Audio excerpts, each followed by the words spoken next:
Part number 6 वारी दुनिया.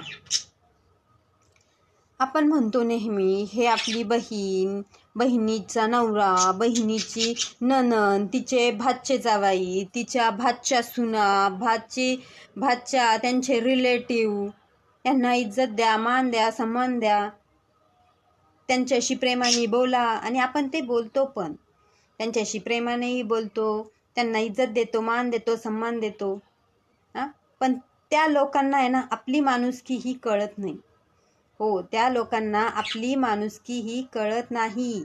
ते लोक आपल्या मुलांचं नाव कसं बदनाम होईल, आपलं नाव कसं बदनाम होईल ह्याचाच विचार करतात.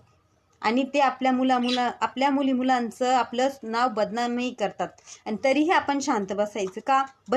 बहिणीचे रिलेटिव्ह त्यांना मान दिला, सन्मान दिला, सगळं काही दिलं ना, तरी पण त्यांना पैशाचा माज असतो. पैशाचा माज. ते म्हणतात ना, पैसे फेक तमाशा देख, अशातला भाग असतो त्यांचा. म्हणून आहे ना, ते जेवढे गोरे आहे ना, वरतून जेवढे गोरे तेवढे मनातून काळे. आणि जर त्यांना आहे ना थोडी जरी आहे ना चांगल्या लोकांची माणुसकी आणि ना चांगल्या लोकांकडून इज्जत जर घ्यायची असती ना, तर त्यांनी ना लोकांच्या आहे ना लेकरांचा आहे ना घात केला नसता. न सांगता घात केला त्यांनी लोकांच्या लेकरांसोबत.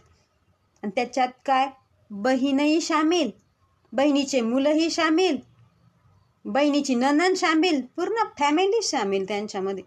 आणि तरी ते इज्जतवान, त्यांना काय इज्जत द्यायची? पैसा फेकून, करण्या कौटल्या करून, दुसऱ्याच्या लेक बाळांना त्रास देऊन, दुसऱ्याच्या नाव खराब करून अशा लोकांना काय भेटणार? अशा लोकांना भेटत काही नाही. अशा लोकांना देव सजा देतो.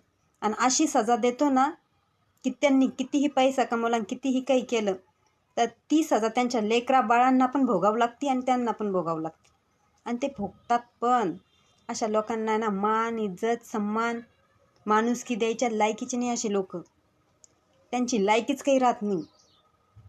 हो, खरंच त्यांची लायकी काही राहत नाही. म्हणून ते लोक आहे ना चांगल्या लोकांचा आहे ना घात करतात.